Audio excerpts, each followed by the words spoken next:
আপনি কি বাংলাদেশ পুলিশ বাহিনীতে যোগদান করতে চান? তাহলে আজকের এই 11 মিনিট 44 সেকেন্ডের ভিডিওটি ধৈর্য সহকারে দেখবেন।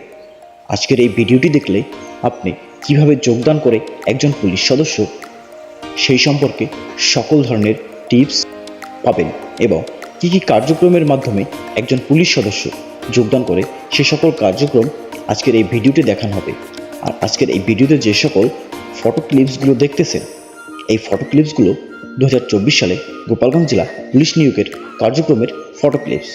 তো চলুন শুরু করা যাক আজকের মূল ভিডিও। পুলিশ বাহিনীতে আসতে হলে আপনাকে সর্বপ্রথম নিয়োগের জন্য অপেক্ষা করতে হবে। প্রতি বছর জানুয়ারি মাসে এই নিয়োগ বিজ্ঞপ্তি প্রকাশ হয়ে থাকে। নিয়োগ বিজ্ঞপ্তি প্রকাশ হলে আপনাকে অনলাইনে আবেদন করতে হবে। অনলাইনে আবেদন করার কয়েকদিন পরেই হেডকোয়ার্টার্স থেকে আপনাকে একটি SMS প্রেরণ করবে। আর ওই SMS যদি আপনি সিলেক্টেড হয়ে থাকেন তবেই আপনাকে একটি ইউজার এবং পাসওয়ার্ড দিয়ে থাকবে তারা। আর ওই ইউজার এবং পাসওয়ার্ড ব্যবহার করেই আপনাকে 2 কপি অ্যাডমিট কার্ড ডাউনলোড করে নিতে হবে। আবেদন করেই আপনাকে শারীরিক ও মাঠ পর্যায়ে উত্তীর্ণ হওয়ার জন্য প্রস্তুতি নিতে হবে এবং কঠোর পরিশ্রম করতে হবে।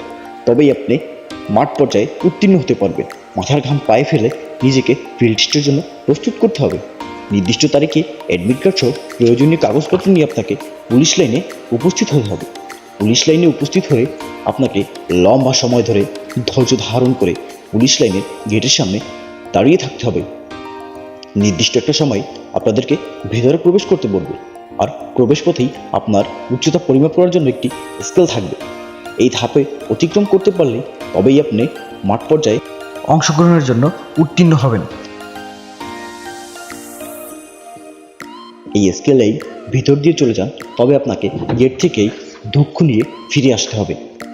এই ধাপে আপনি উত্তীর্ণ হলে আপনাকে মাঠে গিয়ে লম্বা সময় কঠোর রোদে বসে থাকতে হবে। কেননা একজন করে আপনাদের ওজন, উচ্চতা, বুকের মাপ নিয়ে থাকবে। সাথে আপনার পেপারসও চেক করা হবে। প্রথম দিন আপনি খুব সহজেই উত্তীর্ণ হয়ে যাবেন, কিন্তু দ্বিতীয় দিন আপনাকে উত্তীর্ণ হতে হলে আপনার পুরুষত্বের পরিচয় দিতে হবে। অর্থাৎ দ্বিতীয় দিনে প্রথম ইভেন্ট হবে মাত্র 28 সেকেন্ডে পুরুষ প্রার্থীদের জন্য 200 মিটার দৌড়। এই ইভেন্টে আপনাকে উত্তীর্ণ হতে হলে কঠোর পরিশ্রম করতে হবে এবং আগে থেকেই প্রস্তুতি নিতে হবে। এই ইভেন্টে কৃতকার্য হলে আপনাকে পরবর্তী ইভেন্টের জন্য নেওয়া হবে। আর এই ইভেন্টে মেয়ে প্রার্থীদের জন্য 34 সেকেন্ডে 200 মিটার দৌড় দিতে হবে। পরবর্তী ইভেন্ট পুশ আপ। এ পর্যায়ে মেয়েদেরকে 15টি ও ছেলেদেরকে 20টি করে পুশ আপ দিতে হবে। পুশ আপ রাউন্ড শেষে পরবর্তী ইভেন্ট লং জাম্প ও হাই জাম্প। এই ইভেন্টে অংশগ্রহণ করবে তারাই কেবল যারা বিগত 2টি রাউন্ডে উত্তীর্ণ হবে। এই ইভেন্টে ছেলেদের জন্য 10 ফিট থাকবে লং জাম্প ও 3.5 অর্থাৎ 3.5 ফিট থাকবে হাই জাম্প এবং মেয়ে প্রার্থীদের জন্য থাকবে 6 ফিট লং জাম্প ও 2.5 অর্থাৎ 2.5 ফিট হাই জাম্প। এই ইভেন্টে অংশ নিয়ে যে সকল প্রার্থী কৃতকার্য হবেন কেবলমাত্র তারাই তৃতীয় দিনের জন্য নির্বাচিত হবেন। উক্ত ইভেন্ট শেষে SP মহোদয় আপনাদের সকলকে নিয়ে একটি ব্রিফিং দেবেন। ব্রিফিং শেষে আপনাদেরকে ছেড়ে দিবেন। আর তৃতীয় দিন আপনাদেরকে খুব সকালেই পুলিশ লাইনে উপস্থিত হতে হবে, কেননা এই দিনই আপনাকে আপনার পুরুষত্বের প্রমাণ দিতে হবে। আপনি যে পুলিশের জন্য যোগ্য তার প্রমাণ দিতে হবে। অর্থাৎ এই দিন সর্বপ্রথম ইভেন্ট 1600 মিটার দৌড় পুরুষ প্রার্থীদের জন্য। সময় থাকবে মাত্র 6.30 সেকেন্ড এবং এই সময়ের মধ্যেই পুরো মাঠকে 8টি চক্কর দিতে হবে এবং মেয়ে প্রার্থীদের জন্য থাকবে 1000 মিটার অর্থাৎ 5টি চক্কর দিতে হবে পুরো মাঠটায় 7.40 সেকেন্ডে। এই ধাপে উত্তীর্ণ হতে পারলেই আপনি পরবর্তী ধাপের জন্য নির্বাচিত হবেন। আর এই ধাপে উত্তীর্ণ হতে পারলেই আপনি মোটামুটিভাবে ফিল্ড টেস্টের জন্য ফিট হয়ে যাবেন। আর পরবর্তী ইভেন্ট ড্রাগিং। এই ইভেন্টে পুরুষ প্রার্থীদেরকে 150 পাউন্ড 30 ফিট দূরত্বে ও নারী প্রার্থীদেরকে 110 পাউন্ড ওজন 20 ফিট দূরত্বে নিয়ে যেতে হবে, অর্থাৎ টায়ার মাজায় বেঁধে নিয়ে যেতে হবে।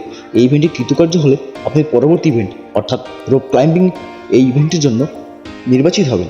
আর রোপ ক্লাইম্বিংয়ের জন্য পুরুষ প্রার্থীদেরকে 12 ফিট ও নারী প্রার্থীদের জন্য 8 ফিট উচ্চতায় উঠতে হবে। এই সকল ইভেন্টে যারা উত্তীর্ণ হবেন শুধুমাত্র তারাই লিখিত পরীক্ষার জন্য উত্তীর্ণ বলে বিবেচিত হবেন। উত্তীর্ণ প্রার্থীগণকে নিয়ে SP মহোদয় লম্বা সময় ধরে একটি ব্রিফিং দেবেন এবং কিভাবে তারা লিখিত পরীক্ষার অ্যাডমিট কার্ড ডাউনলোড করবেন, কী কার্যক্রম করতে হবে সে সকল বিষয়ে তাদেরকে জানিয়ে দেবেন। এবং উত্তীর্ণ প্রার্থীগণ মাত্র 120 টাকা অনলাইনে জমা দিয়ে লিখিত পরীক্ষার জন্য অ্যাডমিট কার্ড ডাউনলোড করে নেবেন এবং লিখিত পরীক্ষার জন্য প্রস্তুতি নেবেন। পরীক্ষার দিন তাদেরকে 1 ঘন্টা আগে কেন্দ্রে উপস্থিত হতে হবে। কেন্দ্রে প্রবেশের আগে আপনাকে কঠোরভাবে তল্লাশি করে প্রবেশ করানো হবে এবং আপনি শুধু স্কেল, কলম এবং অ্যাডমিট কার্ড ব্যতীত কিছু নিয়ে প্রবেশ করতে পারবেন না। এই দিনই 1 ঘন্টা 30 মিনিটের পরীক্ষা হবে, আর ওই 1 ঘন্টা 30 মিনিটেই আপনার ভাগ্য নির্ধারণ হয়ে যাবে। 4 থেকে 5 দিন পরে লিখিত পরীক্ষা রেজাল্ট দিবে। রেজাল্টের জন্য আপনাকে পুলিশ লাইনে গিয়ে খুব সকালে গিয়ে অপেক্ষা করতে হবে। একটা নির্দিষ্ট সময় পুলিশ লাইন থেকে কয়েকজন অফিসাররা এসে যারা উত্তীর্ণ হয়েছেন তাদের নাম ঘোষণা করবে এবং তারা এক এক করে ভিতরে চলে যাবে। আর যারা অকৃতকার্য হবে তাদেরকে পেপার্স নেওয়ার জন্য নির্দিষ্ট একটি সময় বলে দেবে, ওই দিন এসে তারা পেপার্স নিয়ে যাবে। আর যারা লিখিত পরীক্ষায় উত্তীর্ণ হবেন কেবলমাত্র তারাই ভাইবার জন্য নির্বাচিত হয়েছে। আর ভাইবা শেষে নিয়োগ বোর্ডের সদস্যরা অর্থাৎ নিয়োগ বোর্ডের সভাপতি এসপি মহোদয় আপনাদের সকলের উদ্দেশ্যে একটি ব্রিফিং দেবেন এবং ব্রিফিং শেষে নির্বাচিত প্রার্থীদের রোল নাম্বার ঘোষণা করবেন।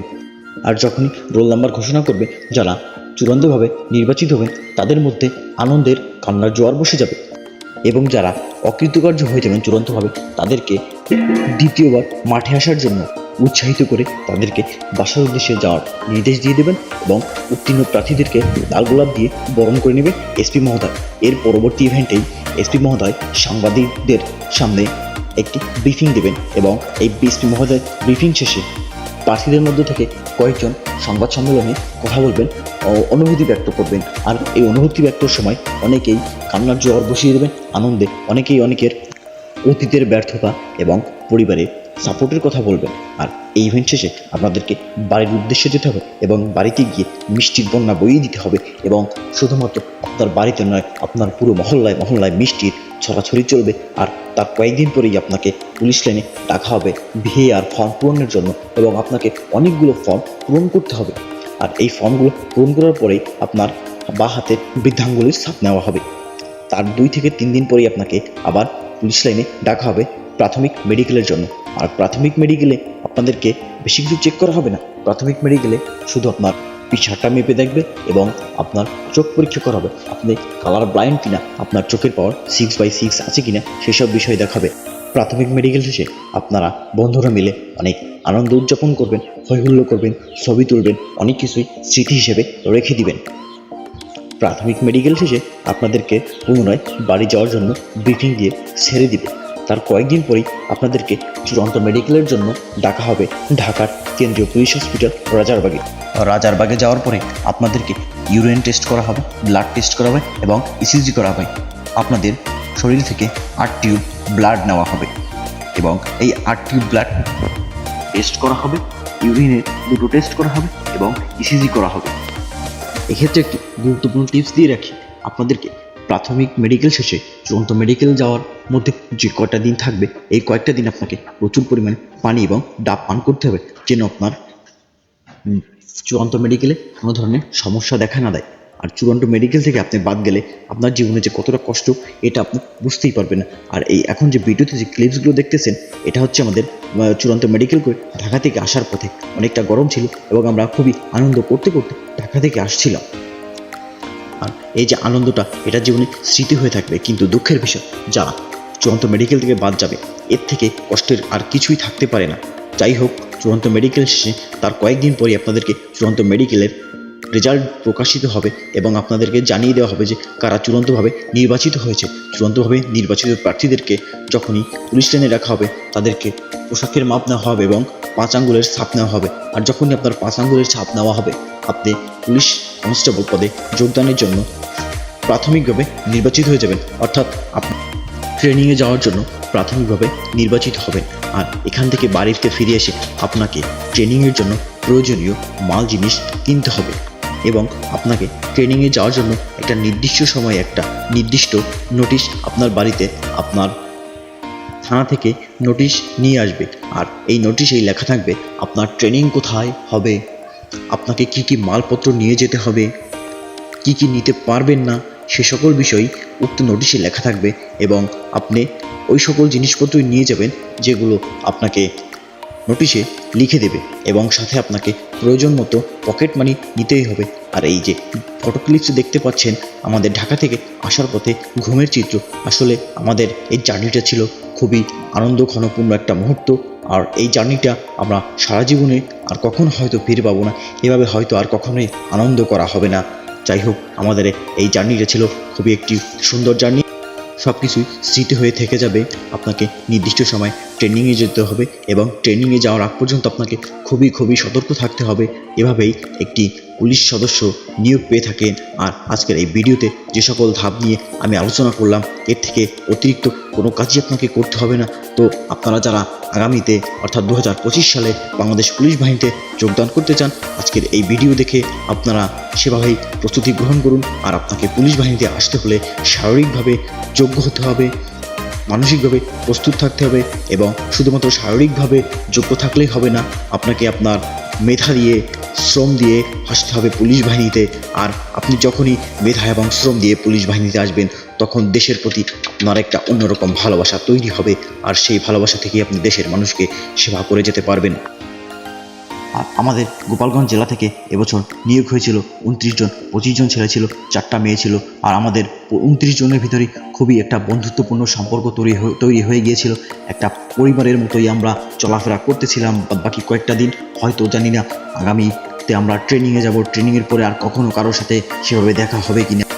আর আমরা আমাদের এই পরিবারে একটা স্মৃতি ধরে রাখার জন্য আমরা একটা টি শার্টের অর্ডার করেছি।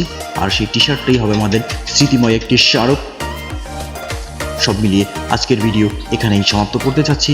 আপনারা সকলে আমাদের 29 জনের জন্য দোয়া করবেন, আমরা যেন সঠিকভাবে সুস্থভাবে ট্রেনিং করে ফিরে এসে দেশের সেবায় নিয়োজিত হতে পারি। আল্লাহ হাফেজ।